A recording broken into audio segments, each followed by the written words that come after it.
আসসালামু আলাইকুম। আজকে গুচ্ছ এ ইউনিটের রেজাল্ট দিয়েছে এবং আমি চেষ্টা করব কোন মেরিটে কোন ভার্সিটিতে কোন সাবজেক্ট আসতে পারে সেই নিয়ে বিষয়ে একটি ধারণা দেওয়ার তোমাদেরকে। তো আমি বলে নিই যে আমি এই ধারণা দেওয়ার জন্য 2024-25 সেশনের ডাটাগুলো অ্যানালাইসিস করেছি এবং আশা করা যায় যে এই অ্যানালাইসিস থেকেই এবছরও তোমাদের সাবজেক্ট আসবে। তবে এই ক্ষেত্রে কিছু ফ্যাক্টর কাজ করবে, যেমন কিছুদিন পরে তোমাদের ঢাকা সেন্ট্রাল ইউনিভার্সিটি পরীক্ষা হবে, সেখানে অনেক মানুষ শিফট করবে। এই জন্য বলা যায় যে কিছুটা এদিক সেদিক হতে পারে, তবে আশাবাদী যে আমি যে অ্যানালিসিস দিব মোটামুটি এর ভেতর থেকে সাবজেক্ট আসবে। শুরু করা যাক। যেমন তোমার মেরিট যদি 1000-এর ভেতরে থাকে, অর্থাৎ প্রিমিয়াম জোন, তাহলে তুমি এই মেজর যে ভার্সিটিগুলো আছে সেই ভার্সিটি মেজর সাবজেক্টগুলো পাবে। এই ক্ষেত্রে আছে ইসলামিক ইউনিভার্সিটি, আইসিটি, আইসিই, সিএসি, ট্রিপলি, ফার্মেসি, এই সাবজেক্টগুলো। তারপর যশোর বিজ্ঞান ও প্রযুক্তি, যশোর বিজ্ঞান ও প্রযুক্তি ট্রিপলি সাবজেক্টটা কিন্তু খুবই ভালো একটি সাবজেক্ট। তারপর ফার্মেসিও খুব ভালো এখানে। তারপর আছে মাওলানা ভাসানী বিজ্ঞান ও প্রযুক্তি টাঙ্গাইল, এখানে আছে সিএসসি, আইসিটি সাবজেক্টগুলো পাবে। নোয়াখালী বিজ্ঞান ও প্রযুক্তি ফার্মেসি, এটা হচ্ছে একটা টপ নচ সাবজেক্ট নোয়াখালী বিজ্ঞান ও প্রযুক্তির, এখানে ভর্তি হতে পারবে। তারপর আছে জাতীয় কবি নজরুল, এখানে তুমি সিএসসি, ল অ্যান্ড জাস্টিস। কবি নজরুল ভার্সিটির কিন্তু এই দুটি ডিপার্টমেন্টই রয়্যাল ডিপার্টমেন্ট। এখানে বলে রাখি যে ল অ্যান্ড জাস্টিস কিন্তু বি ইউনিটের সাবজেক্ট, কিন্তু তুমি যদি এ ইউনিটে মেরিট 1000-এর ভিতরে থাকে তাহলে তুমি এই সাবজেক্টে ভর্তি হতে পারবা। তারপর তোমার মেরিট যদি থাকে 1000 থেকে 3000-এর মধ্যে, মোটামুটি একটা সেফ জোন, তাহলে তুমি ভালো একটা ভার্সিটিতে চান্স পাবা, হয়তো একটু পেছনের দিকে সাবজেক্ট। এই ক্ষেত্রে তোমার পাবনা বিজ্ঞান ও প্রযুক্তিতে তুমি সিএসসি, ট্রিপলি, সিভিল এটা পড়তে পারবা।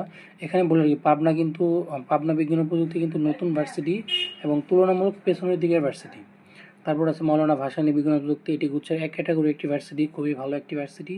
তারপর নোয়াখালী বিজ্ঞান ও প্রযুক্তি এগ্রিকালচার, এটা খুবই প্রিমিয়াম একটি সাবজেক্ট নোয়াখালী বিজ্ঞান ও প্রযুক্তির। তারপর Islamic university, Begum Rokeya university, Jessore বিজ্ঞান ও প্রযুক্তি ভার্সিটিগুলোতে তুমি আবেদন করতে পারো বিভিন্ন সাবজেক্টে। এবং বেগম রোকেয়ার জার্নালিজম সাবজেক্টটি খুবই ভালো বি ইউনিটের, এটাতেও তুমি আবেদন করতে পারো। তারপর আসে তোমার মেরিট যদি 3000 থেকে 6000-এর মধ্যে থাকে, এই ক্ষেত্রে তুমি মোটামুটি যদি ভালো সাবজেক্ট আশা করো তাহলে পেছনের দিকের ভার্সিটিতে ভর্তি হতে হবে, কিংবা যদি ভালো ভার্সিটি আশা করো তাহলে পেছনের দিকের সাবজেক্টে ভর্তি হতে হবে। এই ক্ষেত্রে তুমি চুজ করতে পারো বেগম রোকেয়ার সিএসসি, ট্রিপলি, তারপর পাবনা বিজ্ঞান ও প্রযুক্তির এলএলএ, মানে না এটা হবে এলএলএ, তারপর সিএসসি এইটুকু, তারপর বেগম রোকেয়ার, না এটা হচ্ছে বঙ্গবন্ধু শেখ মুজিবুর রহমান বিজ্ঞান ও প্রযুক্তি, যেটি বর্তমানে গোপালগঞ্জ ইউনিভার্সিটি নামে পরিচিত, গোপালগঞ্জ বিজ্ঞান ও প্রযুক্তি বিশ্ববিদ্যালয়, সেখানে এই সাবজেক্টগুলোতে আবেদন করতে পারো। তারপর কবি নজরুলের আবেদন করতে পারো ট্রিপলি, ইএসই, স্টেটিকটিস, ইকোনমিক্স, এই সাবজেক্টগুলোতে। তারপর সিএসটিও, এটা চাঁদপুর ইউনিভার্সিটি, এটি তুলনামূলক নতুন একটি ভার্সিটি, এখানে সিএসসি তোমার 6000-এর ভেতর মেরিট থাকলে চলে আসবে।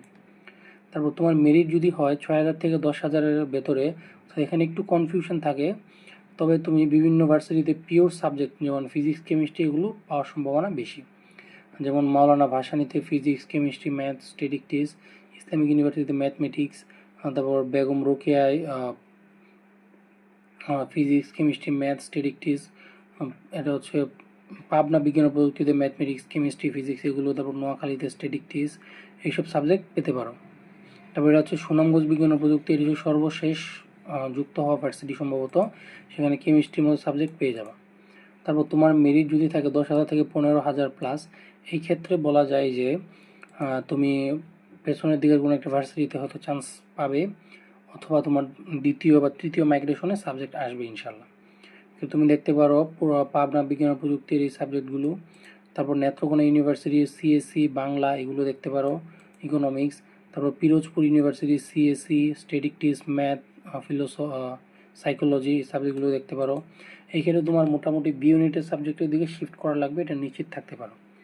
তারপর সুনামগঞ্জে আসতে পারে ম্যাথ, ফিজিক্স, এগুলো হচ্ছে গতবারের মেরিট। গতবার সুনামগঞ্জে একজন চান্স পেয়েছিল 15,400 মেরিট থেকে।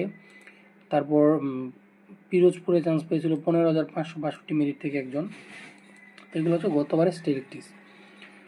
তারপর চাঁদপুরে আইসিটি নামে একটা সাবজেক্ট, চাঁদপুর ইউনিভার্সিটিতে একটা সাবজেক্ট আছে আইসিটি, সেখানে 13,700 থেকে চান্স পাওয়া যায়, পেয়েছিল গতবার। এবার আশা করা যায় 13 বা 14,000 মেরিট নিয়ে এখানে চান্স পাওয়া যাবে। তারপর বেগম রোকেয়া, এখানে 10 থেকে 12,000 মেরিট নিয়ে জিওগ্রাফি সাবজেক্টে ভর্তি হতে পারবে। তারপর ইসলামিক ইউনিভার্সিটি, এখানে গতবার কিন্তু একটা গণবিজ্ঞপ্তি প্রকাশ পেয়েছিল।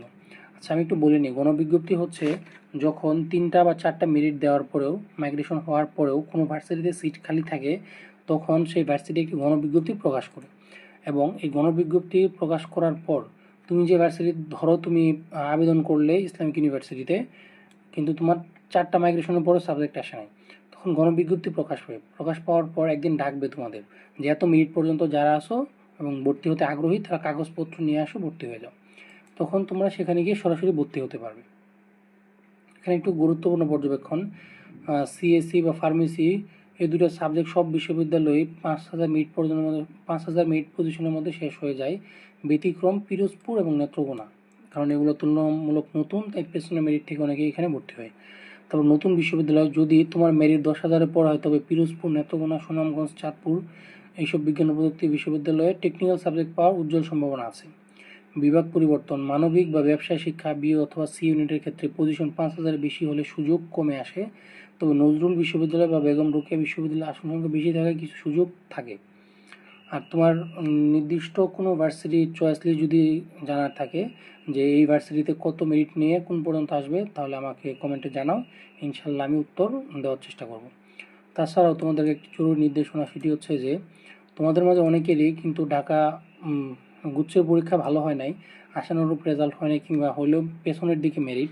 সেই ক্ষেত্রে তোমাদের জন্য একটি সেরা অপশন হতে পারে ঢাকা সেন্ট্রাল ইউনিভার্সিটি, যা আগে 7 কলেজ নামে পরিচিত ছিল। তো আমি ঢাকা সেন্ট্রাল ইউনিভার্সিটির জন্য কিন্তু আমি একটা ফাইনাল এক্সাম ব্যাচ শুরু করছি। এটা হতে পারে তোমার লাস্ট চান্স। এখানে বিজ্ঞান, মানবিক এবং ব্যবসায় শিক্ষা 3 বিভাগের শিক্ষার্থীরা যুক্ত হতে পারবে এবং সবার জন্য আলাদা আলাদা ব্যাচ আছে। এই কোর্সের ফিচার্স হচ্ছে রুটিনাস পরীক্ষা নিব, প্রতিটি বিষয়ে সাজানো গোছানো পিডিএফ সাজেশন থাকবে, ফুল কোশ্চেন ব্যাংক পিডিএফ দেওয়া হবে, ভর্তি পরীক্ষার আগের দিন পর্যন্ত লাইভ সাপোর্ট, পূর্ণাঙ্গ গাইডলাইন এবং সকল আপডেট ইনফরমেশন, 24/7 ডাউট সলভিং সুবিধা এবং ঢাবিয়ান টিমের তৈরি শিওর শর্ট প্রশ্ন।